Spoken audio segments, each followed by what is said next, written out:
Hello, I am Plumpy from WhatCulture.com. I am with Jack from WhatCulture.com. Quick, tell us a meandering story about your band. Checking my hair. About your band and what you think about things. Look really cute today. You do, actually. What's changed? Cutie pie. Anyway, let's kick off quickly. Let's do a question. This is from Strong Style Top Guy. He says, with Jack's absence, does this mean that WWE questions you most want answered will not be a train wreck for once? Yes!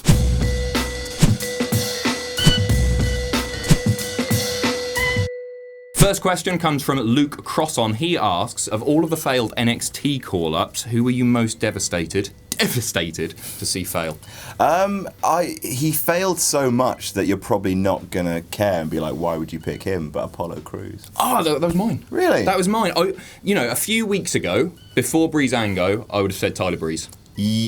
Yeah, I guess. I kind of expected that, though. I'd braced myself for Tyler Breeze to not go over. Really? Why? Well, because it's a very kind of odd gimmick. It's a bit like Fandango. It's a bit like Adam Rose as well. It's just a bit kind of silly, and you need to have kind of sort of keen comedic writing, which they've got now to make that kind of gimmick not just one-dimensional mid-90s bullshit.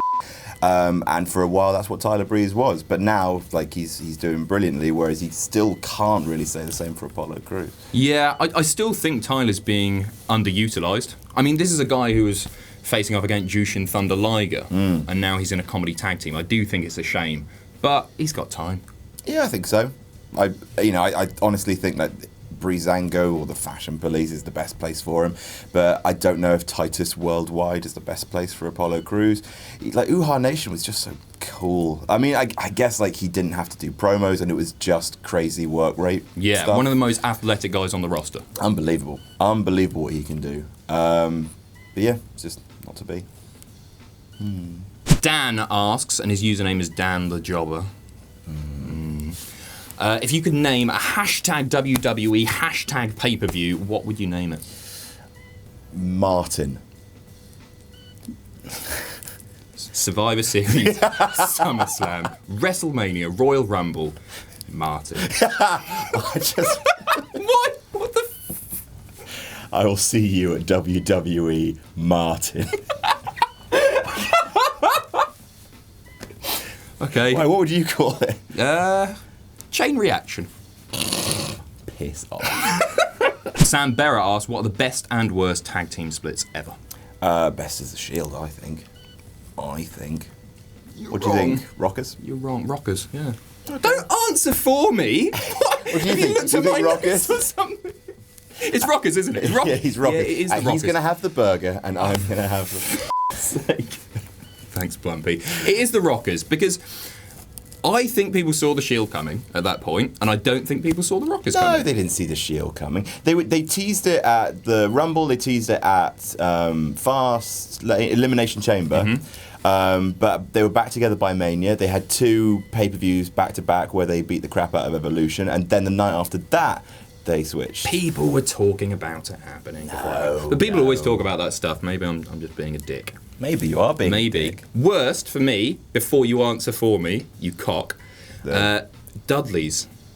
Went on to the Bubba singles run, and Devon didn't even get to keep the name. He was rebranded as Reverend Devon. They didn't even split, did they? They were just branded apart. Yeah, they were. Yeah, the brand split happened, and not the brand split, the draft happened. And yeah, Reverend Devon, just dreadful. But at least we got Deacon Batista from it. Yeah, thank goodness for that. Your worst one? Along the same lines, the Hardys have never split well, I don't think. Broken Matt, they were split when that started. In WWE, though. Okay. I didn't like it when they went off against each other in 2001. Didn't really like it when Matt kind of turned out he'd killed Jeff's dog. You like V1? I liked V1, yeah, but he wasn't really V1. I mean, the consequences of the split are fine, but just the actual kind of... They've never really had a good match together that wasn't, a deletion thing.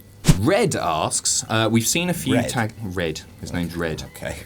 He's a hillbilly? Is that a hillbilly name? Red? Yeah, maybe. Well, maybe he's Red Man. We know him from... What's Red Man? Def Jam 5 for NY. Oh, yeah. No, that's Dennis Rodman. Dennis Rodman.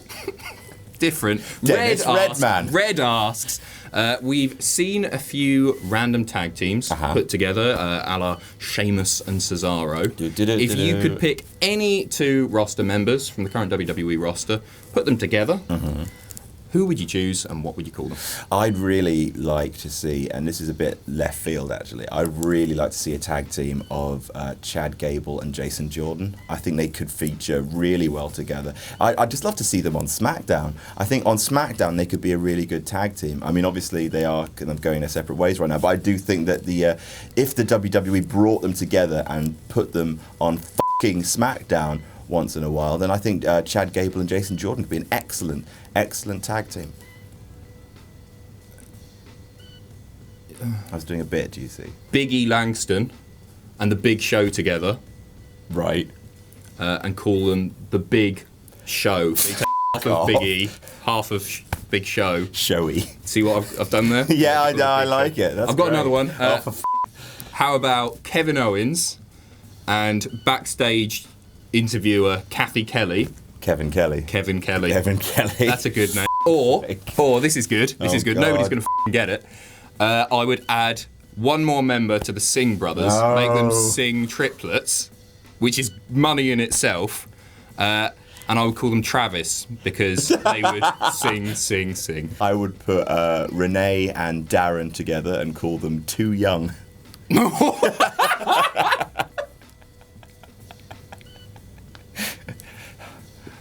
I'm Renee.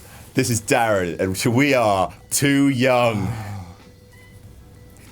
Next question. Tag team champions. Next question. I'm a little worried that we haven't, you haven't told us any stories about your school days or anything. Oh, okay. This isn't really a school day one, but one time outside of work, I was walking down the street and I was recognised. Oh, and, yeah. It was a really, really beautiful woman, and she was just saying, "Oh, I love Fast Count. I think you're really hot, really cute." Oh, that's great. Ignore all the comments. The heel turn was spot on. The next question, Cabyak asks, any WWE superstars that you would like to see leave and go and work on the indies? Oh, a bunch. Daniel Bryan. If he's medically cleared. Obviously. Yep. Seth Rollins.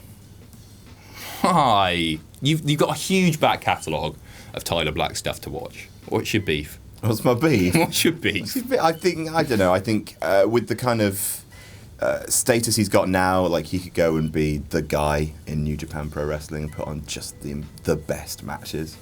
Yeah. I get what you're saying. He's putting on really good matches in WWE, though. He is, but his character is kind of dead in the water right now. I'm not saying, he's going to do amazing stuff here. He's probably going to go down as one of the best of his generation. But I just think right now he could be headlining Wrestle Kingdom. To me, this is asking what guy is being underutilized, because you've got so many great talents on the independent scene. You've got your Ospreys, you've got your Skirls, you've got your Omegas, whatever. Who's not being used properly? Do you think Seth is really not being used that well in WWE? I don't think he is. I agree. But not tragically poorly. No, and it's not unbelievable I don't know, Luke Gallows just dead and then goes to Japan and becomes something superstar. Same, I think Neville's doing the work of his career here. I think he'd probably do better elsewhere, but I think keep him here because he is actually reaching his potential. Yep. Who's not reaching To me, it's Breeze.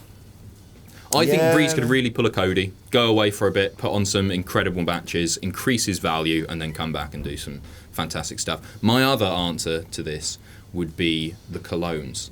But I don't want to see them in New Japan. I want to see them in some shitty little indie in Missouri. In fact, so I don't have to see them anymore. I'd quite like them to go and work the indies. I think you've got your wish, haven't they, left? Jamie Roundtree, the inventor of fruit pastels, asked, with the number of stipulation matches, do you think it's taking away from the special feel that they're meant to have? Not really. I think the only problem with stipulation matches in WWE, well, there's two. One is the lack of blood has negated some of them, I think. And also the fact that they've named pay-per-views after some of them really hurts them. Like Hell in a Cell has had its balls cut off by the fact that it's got its own pay-per-view. Yeah, that's was going to be my exact point. I don't mind an Elimination Chamber match every year because it makes sense. There's always a number one contender or whatever, a title match. Yeah, it's 6 dudes. It's not like one feud that requires this amazing... Yeah, Hell in a Cell should be put in place when not even a cage can contain these opponents. Exactly. Instead, you know you've got it coming up, so they try and build a feud working into a Hell in a Cell. It just doesn't work. Yeah, it's working backwards. TLC, I'd rather see as a special occasion. TLC, I don't care that much because, like, you got a ladder match, you've got a tables match, you've got a TLC match, you've got a good old chairs match, occasionally a stairs match. So you got a whole evening of fun. Yeah, I'm not saying they're not good matches. But they just seem thrown together often. Yeah. Do you remember Bray Wyatt and Dean Ambrose having a TLC match for no reason? It was okay. And closing the show. Oh, yeah, it closed, didn't it? Yeah. With an exploding telly. Sad. Last question from Adam Pacitti. What are you going to do to Jack? Pull each and every one of his horrible little chin hairs out.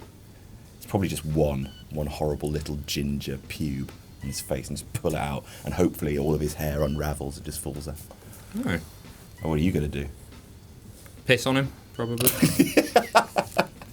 So that's all we've got time for on WWE questions you most want answered.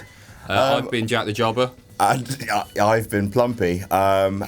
Because obviously this has been a super special episode of Questions You Most Want Answered, we're going to have a special outro, aren't we? Special credits with a new theme tune. Yep. That Adam Pacitti's going to have to edit. So that's fun. I'm glad you're keeping that joke running even though I'm sat here. Yeah. So roll credits. Roll.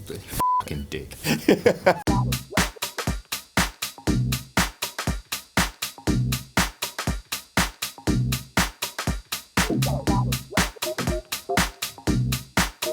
Hello, it's Jack here, lead singer of acclaimed covers band American Rachel. I did not write this script, and I'm here to test your wrestling knowledge today. Are you ready? Guess the theme tune that I'm about to hum.